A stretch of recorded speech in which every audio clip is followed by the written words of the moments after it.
Good evening and welcome. This is the podcast live, and I'm your host, Bob Pace. And I'd like to talk to you about CPS and stop taking our children. That is a really tough thing that CPS is doing lately. Um, what I've done is that I've been talking 7 days a week, twice a day, once at 7 in 10 in the morning, another time at 7 o'clock at night, Pacific Standard Time. And what I wanted to do is talk tonight about who's CPS and what they're doing. Um,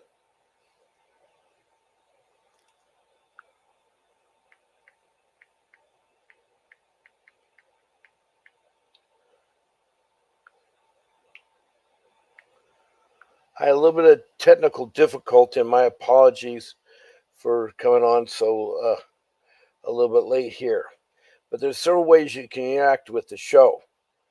The first way is that you can text a comment, and um, I will answer the question, and any question you have, state your name and what state you're from, and I'll do my best to help you out there. Now, another thing I like to um,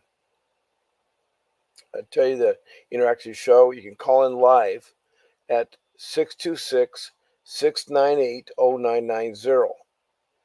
And that way, if you call in at that number, I can put you live on the show. It's 626-698-0990.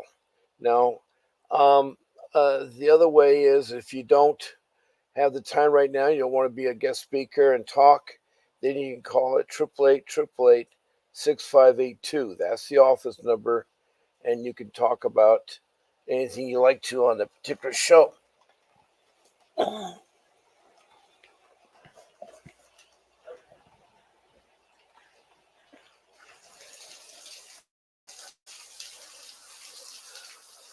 Um, so anyway, uh, CPS was not my friend, and understand that with a lot of you out there that are going through this, it's a really horrible, horrible um, experience you dealing with CPS. That's the Child Protection Services, a branch of social services.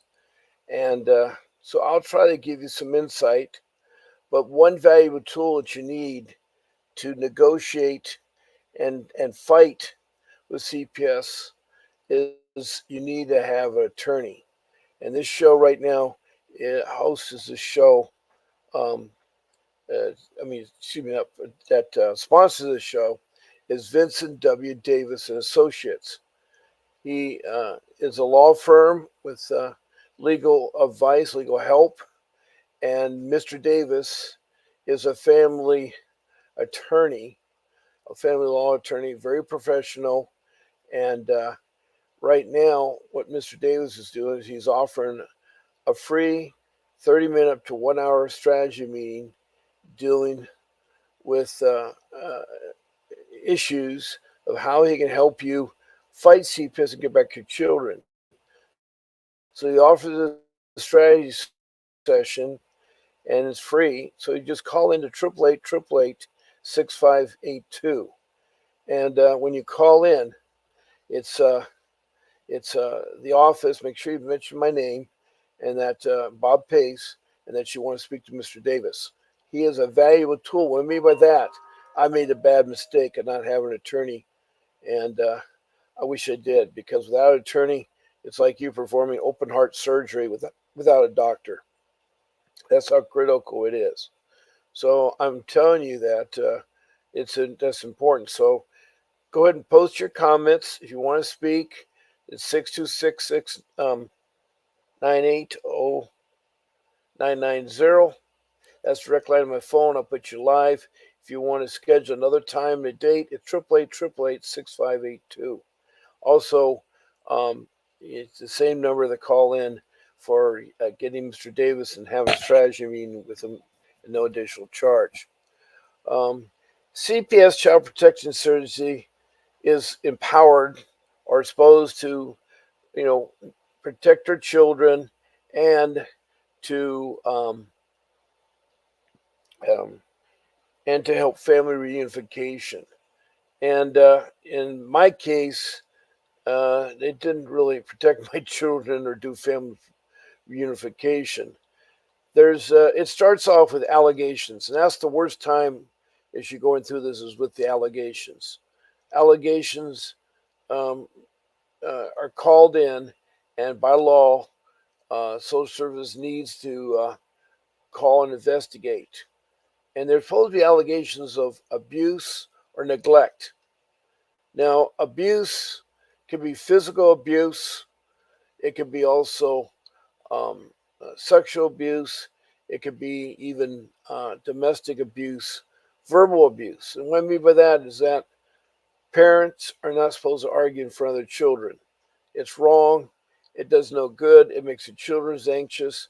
And arguing in front of a child is putting the parent and the child to decide which parent. Alienation will happen. Alienation is a big word, but alienation means that they'll do there. Okay, we got Kendra Edwards. Hi, Kendra. You need to put the state you're from, Kendra. And what can I do for you? Just type in what you want there, Kendra. We have a person right now named Kendra Edwards. What is your allegations and your children and so forth? You can talk about that. Um, Physical abuse could be hitting a child unnecessary, more using severe corporate punishment and so forth. And you don't want to do that. And when that gets reported in there.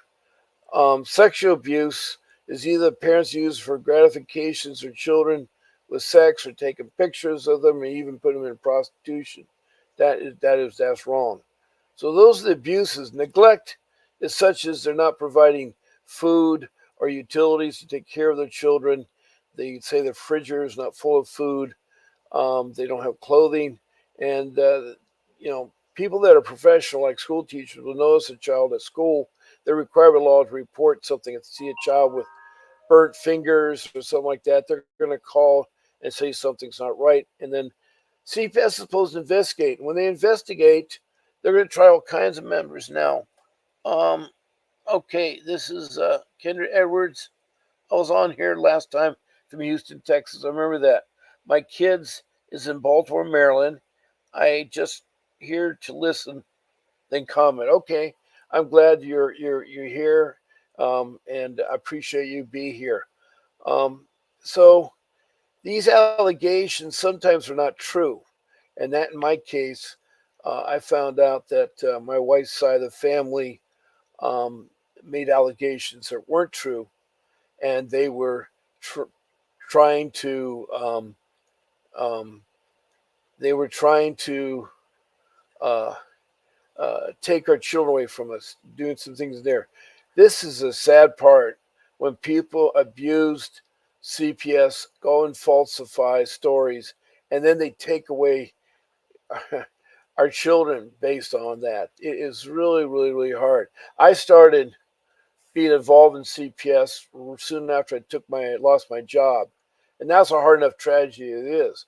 At age 60, I lost my job, and then I had to look for work, which I wanted to because I had a beautiful home to protect and a lovely family.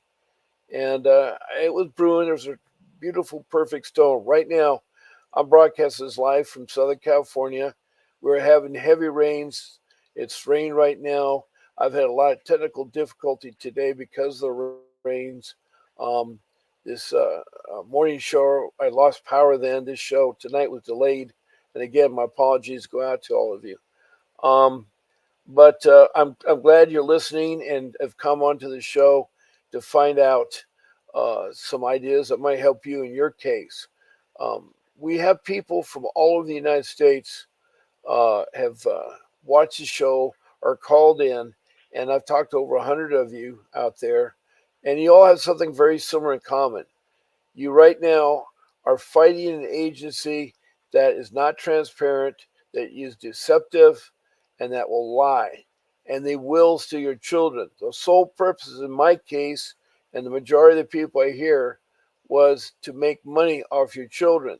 The longer they keep them in the system, social services does, and I know that child protection services is different acronyms in different parts of the country, but they get money for the child from state and federal funds, and those state and federal funds are um, a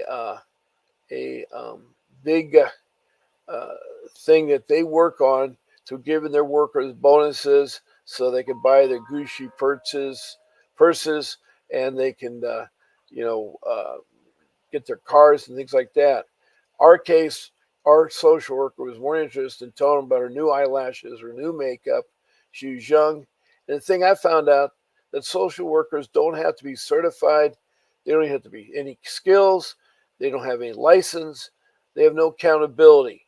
They're allowed to do what they're doing, and they're not transparent. When I lost my job, that perfect storm, this is no fault of my own. Instead of them trying to help me, they uh, they took the things we're saying to believe them. Okay. Um, yeah, yes, true. My ex-husband had my three kids talking about they have an ADHE for a check. Yes. Another thing you'll find that Kendra has alluded to is that the social workers are supposedly expert in determining mental health things and even giving prescriptions.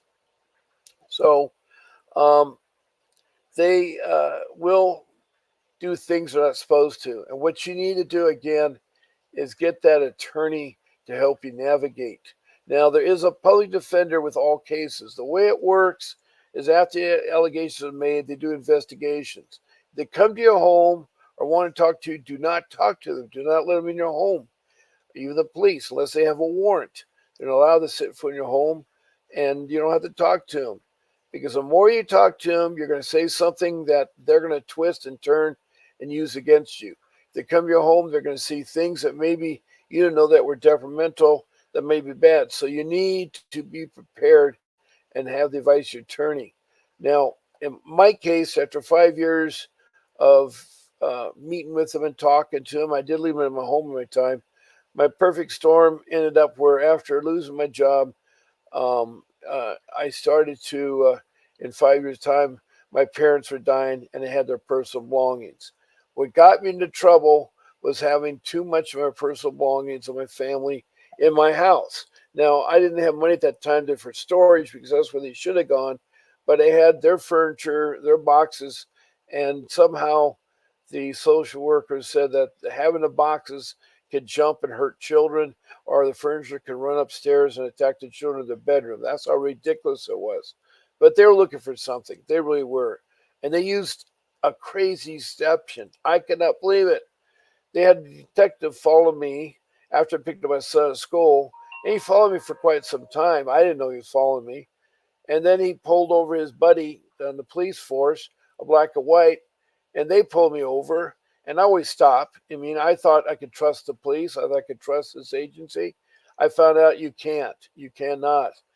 And the police, in my next some are good police and some are bad police. So anyway, the policeman pulls me over and makes some stupid thing like I had not stopped at a stop sign. Well, the stop sign he's talking about was 10 minutes ago, is near school, and here it was after four lights, he decides to pull you over.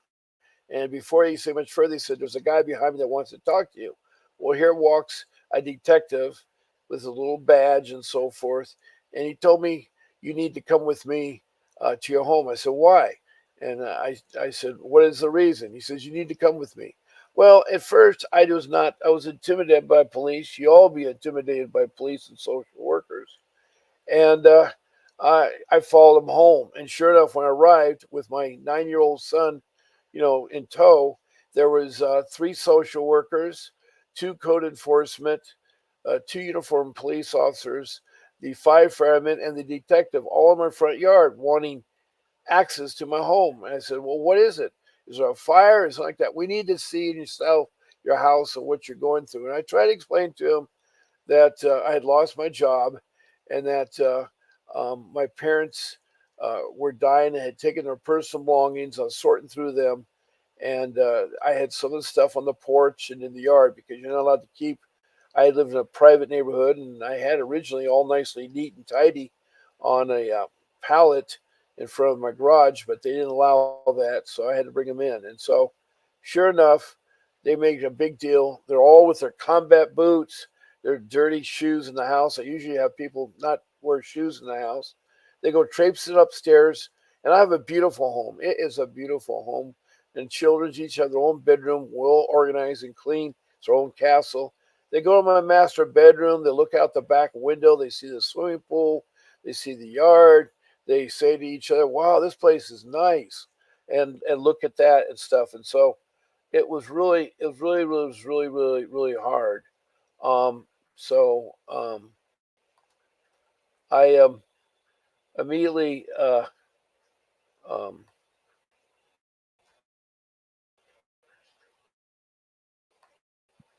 um, I immediately tried to explain as best I could what I was going through, and that I could get some help. The problem with the belongings. They sat there and said, "Well, gee, the smoke alarm correctly. The pool had a door lock and everything, um, and I was reading the thing from Kendra. Any of you want to write, you're welcome to put a comment in, and I'll try to answer it. So I am in 3 years. I'm battling CPS. 3 years I'm battling, and it's all through deception. It starts then after the allegations. Then they decide that day, this is too extreme. We got to take your kids to a shelter. Well, you should really see what CPS. I'm in Southern California, and the county here, their shelter was next to a prison, next to the dependency court, and the play area was bee infested with beehives. The place was bad. If I'm cutting out, the storm is really tough with the internet. It seems like it's still working okay. I still got power, so hopefully everybody can hear me. Um, so, with that being said, um, I um, uh, had a planning meeting. It's called the safety meeting where they determine where they're going to put your children while supposedly they're going to do family unification. I thought it was going to be a couple of weeks. I had no idea this was going to go for 3 years. And of course, I didn't have an attorney, so I don't know what I was doing. So I attend the family planning meeting. The kids are not there, and so they have no input. And we suggested that maybe my husband would watch the kids. Well, that was okay, and they would do it pretty good for a couple months because they can't do anything more. They can't do anything more. They they uh, said that they've taken care of them for a couple months, and the kids were too much trouble. Meaning, each child had homework. We had PTA meetings. We had not PTA meetings, but open house, and times when the children had. That being said, um, let me see here. I'm trying to.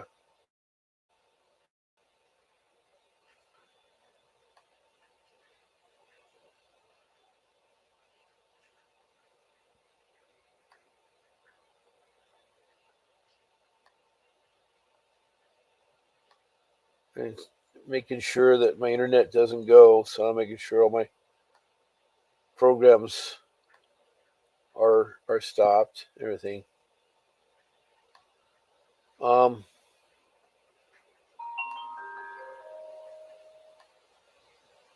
okay, and all right, that should be a little bit better here. Um, so CPS is not your friend. Another very important thing that you'll need to do when you're fighting CPS, you need a notebook. You need to take notes. You need to write down the, the date and time the incident happens, who was involved with the incident, what the incident was about, and the outcome. And you do that page by page, day by day, to keep track of everything because you will not be able to remember it all. They, will send you paperwork, but sometimes the paperwork is lost or you don't get it.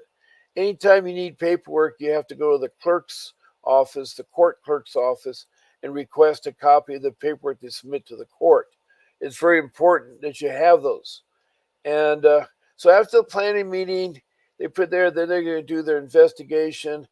And they said that there'll be a court hearing to introduce the plan that they're going to do.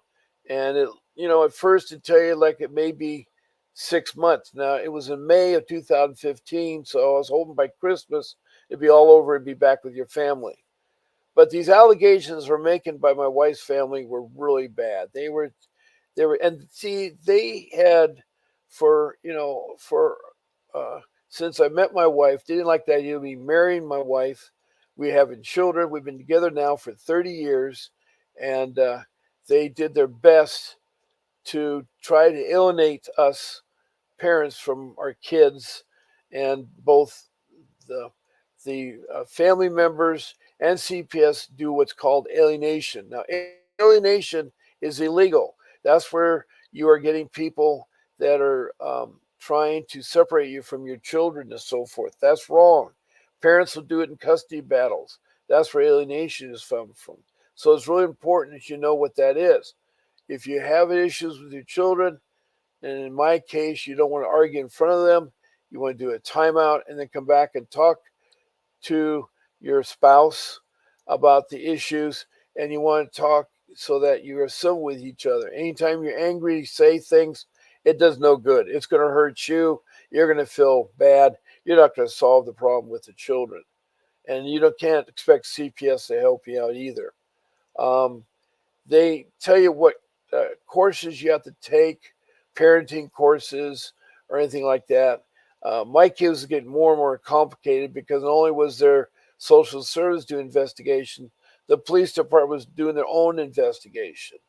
And it was so funny because code enforcement found that the yard needed a little bit sprucing up, and the gate was needed adjusting. The gate on the adjusting. That was it.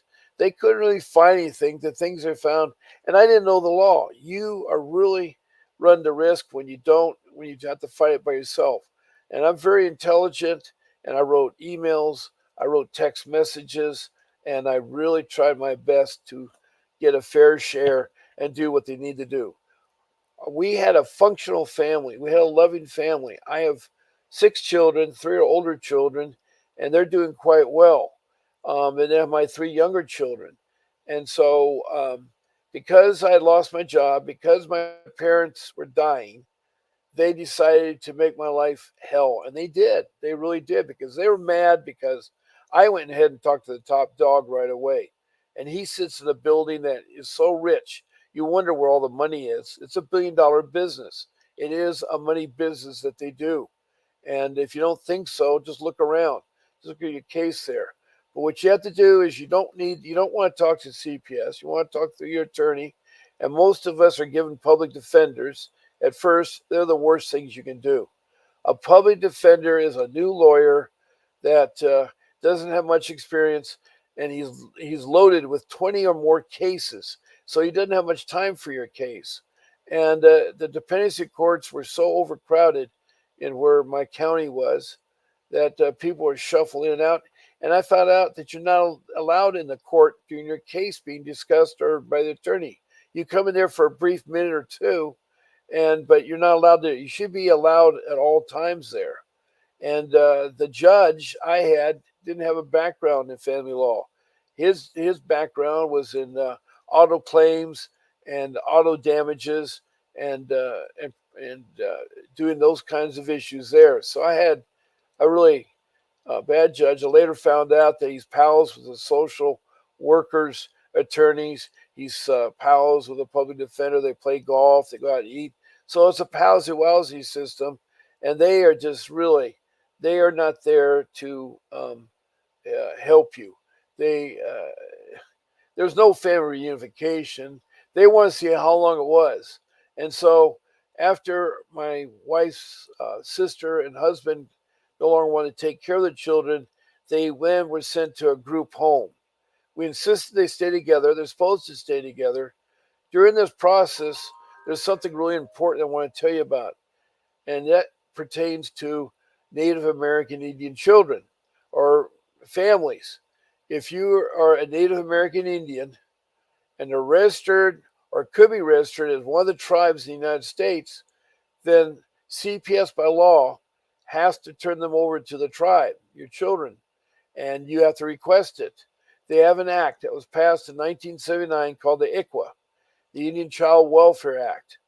And again, that's for people that have Indian. Like in my case, my great great grandmother's a full blooded Lakota Sioux.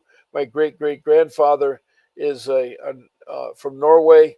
He is a Viking and from Bergen, Norway. And so I get some of his looks from him, and my grandmother some of her looks in there. But I have pictures of her, and she was at the Lakota Reservation in Rosebud, in Rosebud Reservation, Lakota Sioux tribe at Rosebud Reservation in South Dakota, and so I tried to do that because I wanted my children to have a fair shake, but they didn't really sit it out. They're required to contact all the tribes and see if they can look up that child to see if they're eligible. Tribes on their own land, federal government does not intervene, so they are to protect their own children. So, if that being the case, and in California, we have a lot of children that are Native American, and we have Alaskan children and so forth. And you'll find out that the 1979 ICWA, the Indian Child Welfare Act, is something that could help out Native American children. So I'm just only saying that for those groups out there.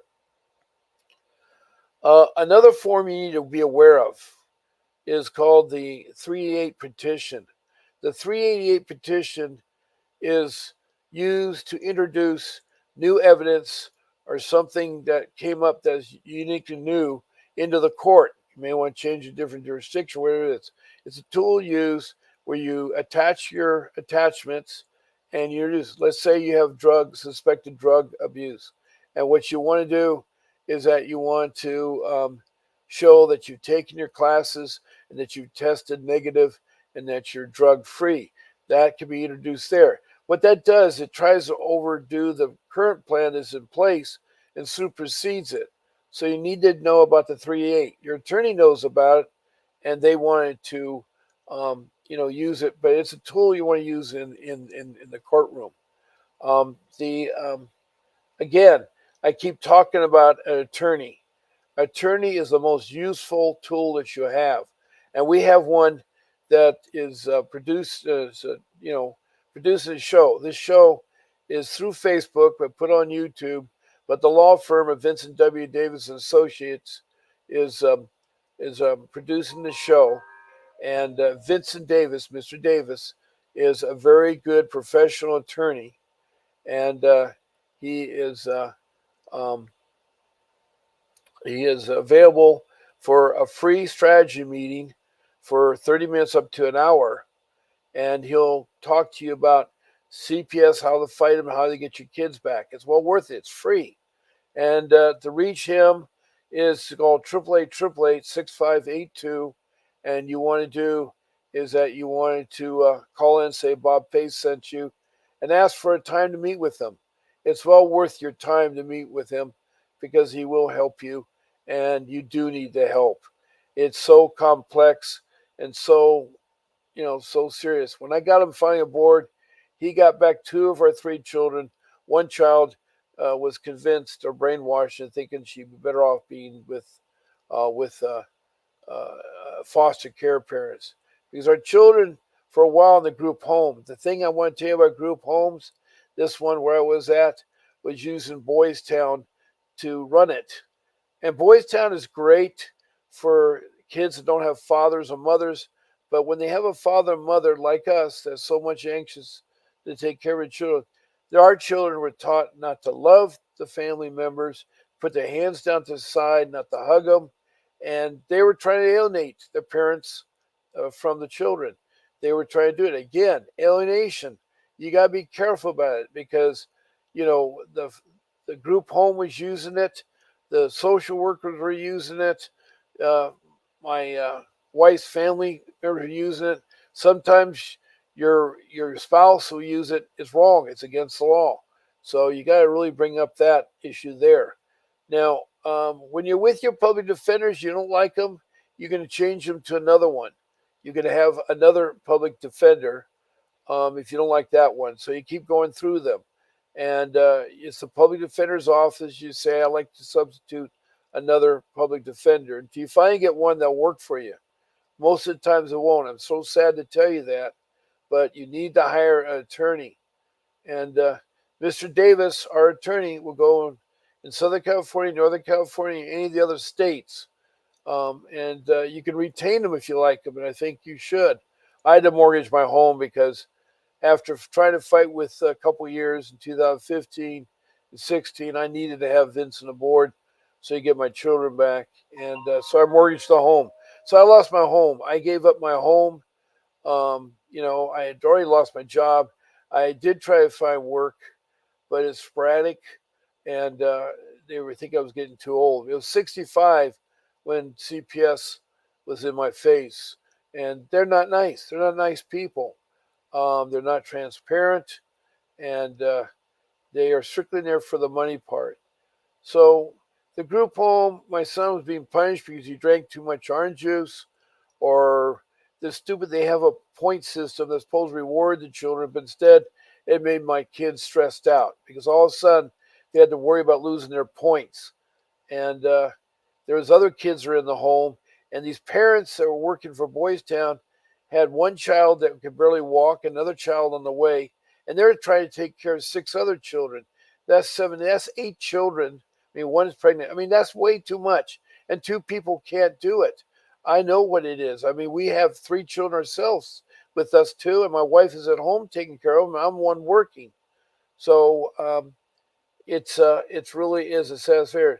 Now, again, if any of you are hearing this and you like to interject a comment or two or what's happened with you in your case, please do so. Make sure you say the state you're from and the allegations are and what children involves, and I'll try to help you. Again, if you wanted to talk on the show, you can call in at 626 698 0990, and I'll put you live on the show.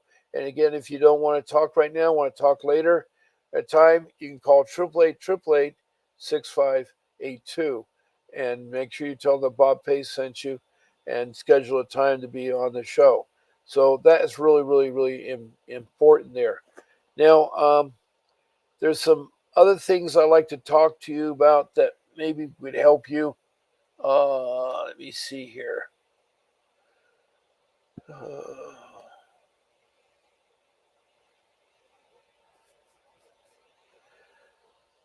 Um, After um, the court that you have, you're going to go through your courses like parenting classes or drug substance abuse or wherever you're going through. That all is in there, and then there'll be case monitoring. What happens is that you're being monitored. You may meet weekly with the social services. Again, they don't have meetings with the children. You do see your children, but it's very limited what you can say or do. And on top of that, the children don't know what's here happening. That's one of the things not being transparent. I think they should have weekly meetings, and you should go with your child. I mean, your child should be there. You should be there. The social workers be there, and the attorney should be there, and discuss what the parents are doing, what the child's doing, because our children did not know what was happening. They were talked about going to foster care, and my older son, because one of my children was 15 at the time of taken, he was in high school, and he's going to private school, by the way, and he was uh, he wanted to be a robotic engineer in college, so he's on a STEM course in high school, which means he's taken a science course, technology course, engineering course, and a math course. So he's taking high level stuff. They said, well, no, all he needs is Math 101, how to do your checkbook. My son, before he even got to middle school, had a checking account, and he knew what it is. I already did that banking 101. My kids are well ahead of what the social workers, and again, the social workers don't have the experience at the time. Do you know that our social worker, was in her early 20s? She had done no mentoring.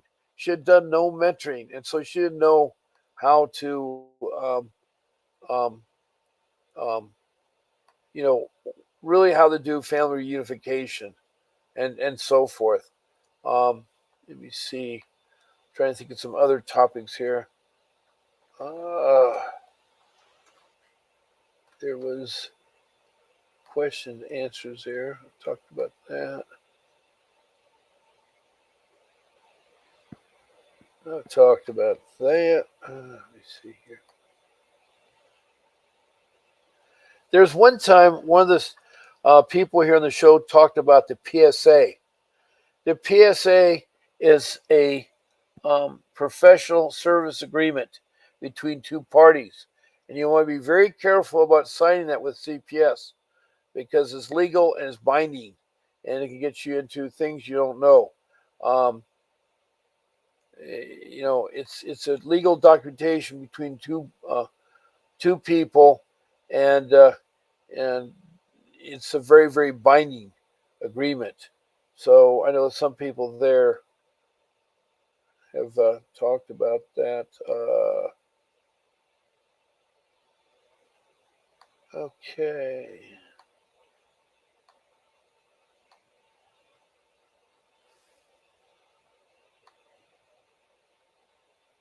okay. Let me see here. Um,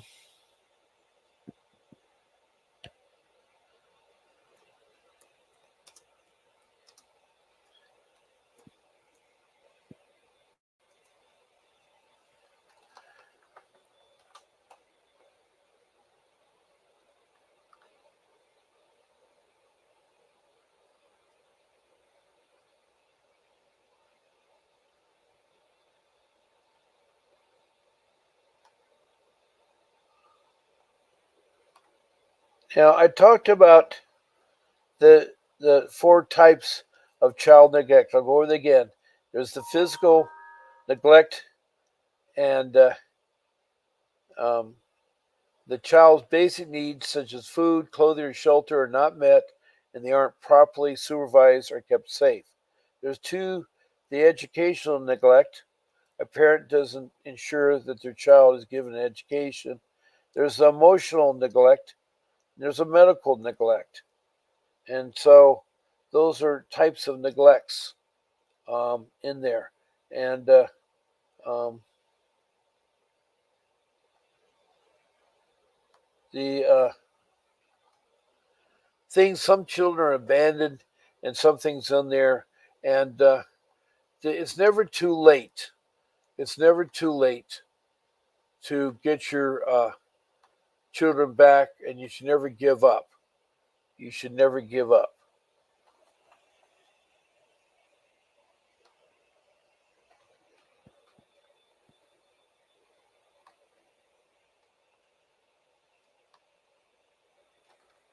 Um, the hardest thing you're going to find is the patience and the frustrations that I found was really hard with them. So I had really wanted you all out there to be patient. So I know you care about your child. You want them coming back. You really do want them coming back on that in there. So that's really, really important there. Um,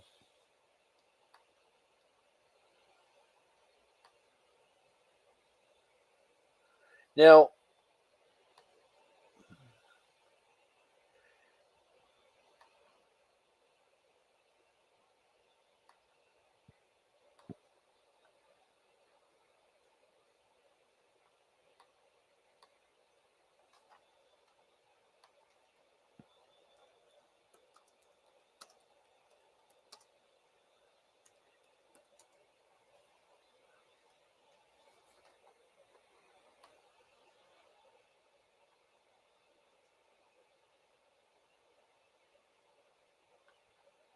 Now, it's very important that you have the right to deny allegations.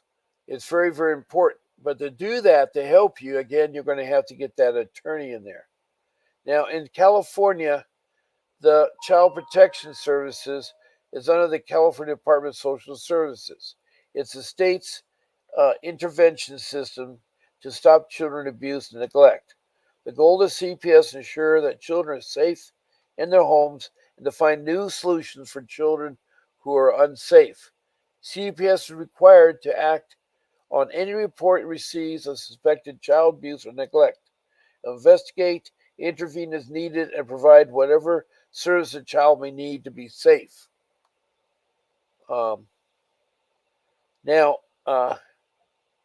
CPS is required to every tip or phone call it receives uh, alleging the suspected child abuse or neglect. There could be very difficult for misunderstanding to lead to false accusations. Parents may be even falsely accused maliciously and forced to go through CPS investigations. So that's what happened in my case. I had to go through these false allegations, me and my wife, and break apart our family, all because of false allegations by family members. Um, they will conduct a physical examination of the home. They'll interview the parents, they interview the children, and they will have a physical exam of your child. Now, it's very important that you do not give up your educational rights or your medical rights to your children. That's really a key there. Don't let them sit there and be doctors. They're going to sit there and say, "Oh, you have a mental health problem," or like that. Anytime when in doubt, you get your own doctor to see if you have any mental health problems. If you didn't take any drugs, you can get your own drug testing to prove to them that you are free of drugs. So now some outcomes will happen. Um, it's your best interest to have an experienced family law attorney by your side throughout a CPS investigation. And I mean, that is the most important thing that I wish I had done in the beginning. Uh, Depending on the findings of the investigation, your child could be removed from your home. And right now, they're doing it 100%. They remove family. And then there would be family preservation and support service opposing you. It's usually a last resort for the CPS to remove a child from the home. They do it awful quick, and so they take your child and they want to move eventually to foster care. Now, you have certain rights. Besides them, CPS cannot enter your home without your permission. You're not allowed to take a drug test. You're not allowed to take a drug test. I mean, you're not required to. CPS can ask you to take drug investigations, but they need a court order. You have a right to refuse to the test. You have the right to be present in any court hearings concerning your case. That's another thing. They don't let you inside the court hearings. Um, you still have your guaranteed rights. If CPS moves your child from home or takes legal custody temporarily, your rights are your education and your medical of your children.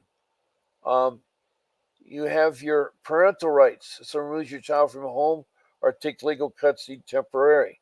If your child is removed from your home and placed in foster care, you have a right to regular phone calls with your child and personal visits if allowed by the court or even a monitor visit. So for the group home, it's like when they went from the being with family members to a group home and went to foster care, it got worse and worse for them.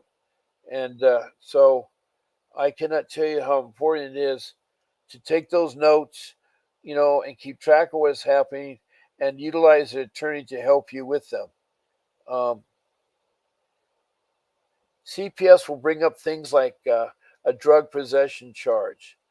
And no matter how many years ago, they'll bring it up. So you got to be prepared with documentation that you've completed a court order program. So they'll try to bring up anything in your past. They're going to haunt you and stuff like that. And I found out that also um, the CPS uh, will lie and deceive you into thinking on there. In my case, it was a deception that they got the police to sometimes do that. So,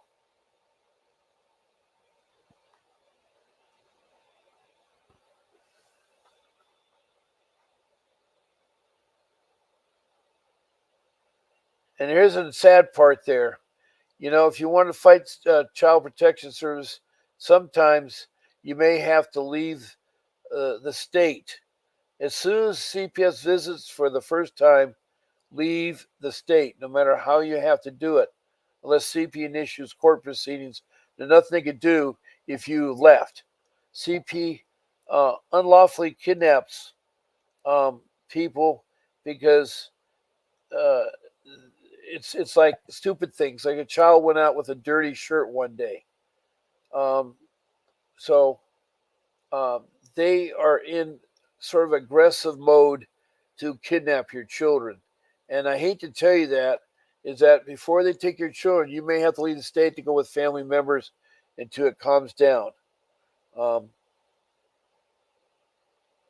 they can get a warrant, though, if you don't cooperate and they don't have evidence or proof of neglect. They can get a warrant, though. They can fool the court. Um,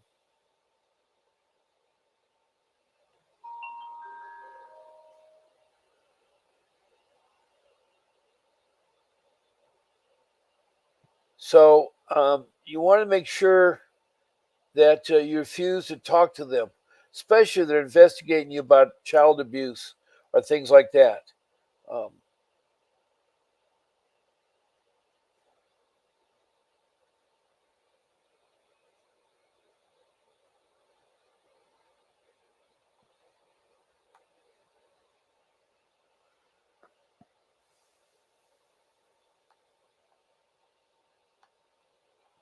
um, there we go. Sorry, I don't know. Maybe I'm sitting not correctly enough there. I saw myself there. Um, anyway, there are two of you listening right now, and if you have a question, please feel free to write the comments. Kendra Edwards came in here, and she's from Baltimore, Maryland, and she has her issues there in Baltimore, Maryland. And so I know it's really tough out there for you fighting these cases. So what you do though, you got to be persistent and don't give up because your family is your most important thing. Right now, we're going through a really heartache with the influx of more people in our country than ever before. Our country has always been immigrants. You know, the first immigrants were the Native American Indians that came into the country and settled in North America, down in South America, and so forth. And later they spread out to the Pacific Ocean out there. And so it's always been immigration coming in from Europe and so forth. And so, you know, when they come in, they're eligible right now for food assistance, for cash aid assistance, a job, a roof over their head, clothing, schools for their kids, doctors for their kids. And so all this is being provided to them. And so it is taxing. It is taxing. And I think what's happened is the social services needs to be revamped. It really needs to be changes. Now, this being election year, it's very, very important that you go out there and elect the judges that are going to be in the courts, and they should be judges with family law background. So it's your right to be voting out there and vote for the right judges to be in the court. You want to make sure that you do that vote, and that way you can change. Also, you need to, let me see, she says, my husband, yeah, we already talked about the ADH thing there. Um, I'm looking for some new topics there, but I didn't see them there. But we also need to change it there. There should be a governing board that monitors the activities of the social workers in CPS. There should be some way of a check and balance of the money spent. One thing I noticed that my son, foster care, went out and bought him 100 pairs of socks because they're afraid they'd lose the money. And what can a child do with 100 pairs of socks? There's sometimes wasteful spending of money and everything, and money so freely comes in from the government into child prison. It's the only agency I know that can legally kidnap your child, take your child from you, and then put them into this foster care system where they're adopted, and then you lose your rights to your child and you never see them again. That's a horrible experience. Also, like to point out something too. If you're get pregnant during the investigation, or you have a baby during the investigation, at the time of birth, a social worker will take your child. You'll never get a chance to see your child or hold your child. They'll come into the room where you have your child, and they take that child. And that's a horrific thing. I've heard that from so many mothers, where they have a child. So when you're involved with social services, you have to refrain from having other children because they will take that children. That's a horrible thing that CPS does. We talk about where I live, it being the highest uh, uh, area for kidnapping children and take them abroad to put them as work as slaves or for the sex trade, and they're put right away into prostitution. And so, children are abused. Children are taken advantage of. There's nothing saying about that. And CPS is supposed to be an organization that's going to fairly, help you with getting your children back and maybe help you through programs if you have any hiccups. It's really, it's really hard on you as parents because a lot of things you don't understand. Well, with my case, uh, our attorney Vincent Davis got our two boys back, but they've not been the same since. Our family's still not the same. I've been doing this, fighting CPS now since 2010, and so it's 14 years later, and I'm still talking about CPS, and I'm still trying to help other people that get caught up in CPS and that um, don't know what they're going through, do not know what they're doing. And I've been getting a lot of interesting comments from people from Canada, from Australia. You have one person from the Kent in the United Kingdom, and there's CPS problems. It's worldwide. It's not only in the United States, but it's worldwide. And it seems like the program is being abused. What I mean by that, it's been used by the people that are in charge. It's very hard to put your trust into government officials and to people that you trust and everything. So, with that being said, I really strongly um, encourage you to be patient. You have to bite the bullet. You have to eat a lot of crow, but you will get your kids back eventually. I got two of my three back. Of course, our daughter we lost, and that was a tragedy thing. She was gone at 12, where she told the court she wanted to divorce her parents. And they can do that at 12. I didn't realize that. But a child can divorce their parents for whatever reason. And the problem is that CPS encourages it. CPS alienates the children from their parents. And with her going through adoption, then until she's 18, she'll receive funding um, on her behalf that uh, social workers will have all that money that my daughter's getting. My daughter doesn't see that money, and she's having kind of issues. She's 21 now, but she's having issues. I've heard from somebody on the show that if you're brought up in foster care at age 3, let's say, and you're finally 18, you're out on your own, and supposedly they've helped you out, but they have problems themselves with their own children. And then they bring in, CPS will bring in their involvement. Well, you're in foster care, and that's probably why your children are messed up. So they'll do anything to destroy your family and destroy the bond between family and the children. And you don't want to give up. You want to fight it. And you fight it by knowing the knowledge and how they go through the court system. It is a hard system to navigate around there, but you need during the investigation period to collect evidence to show that those are not true if they say anything. And you got to know your rights. You got to know whether they can do certain things to you and everything like that. Again, with the attorney, you'll be able to navigate it and be able to fight them. And it's very important when you look for an attorney. It doesn't have to be uh, hard to do because there's enough attorneys that are on the internet that you can research. And you should at least find 3 good attorneys. You should interview, say, find 5 attorneys and interview 3 of them. And when you go to them, one of the first things you ask them, do you have experience fighting CPS? Don't let them sit there and say that, oh, they've been a law or anything like that important. It's like, have you had success stories? Is there any way you could show me your success stories? Can I talk to the people that you helped with the success stories? It's very important you find an attorney. And if the attorney's emphasis is on money, then you need to move on.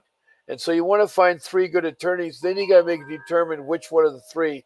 After you interview 3 of the 5 you found, then you want to say with those 3, which one is really best. Then you're going to sit there and look at their years experience, what they can do, what they want, and then you can look at their pricing. And the price is negotiable. Some are pro bono, where they'll take a case on because they really want to help you. Some have a sliding scale, depending on the complexity of the case, how long the case has been open, and where the case is located.